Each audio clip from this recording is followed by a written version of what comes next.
Spike Island was, that was the blueprint for my group. We were then going to become the biggest band in the world. And the Stone Roses, their impact and that gig stretches so far beyond the gig itself and the music. You know, the Stone Roses need never have played a note at that gig. The job's already done when the people are there, do you know what I mean?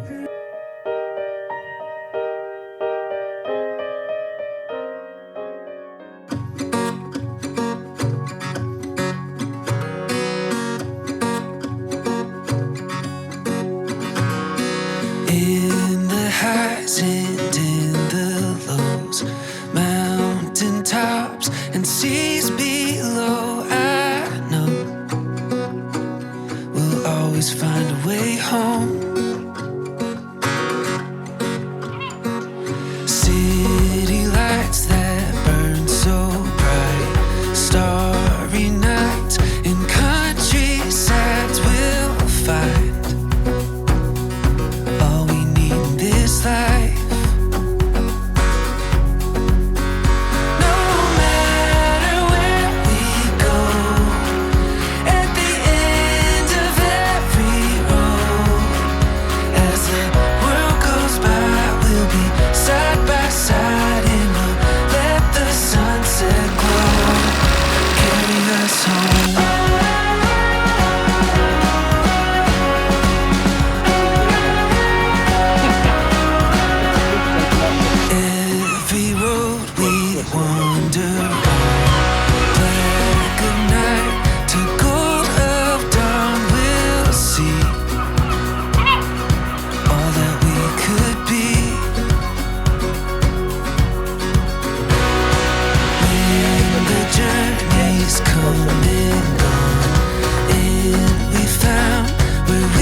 Spike Island was a good feeling.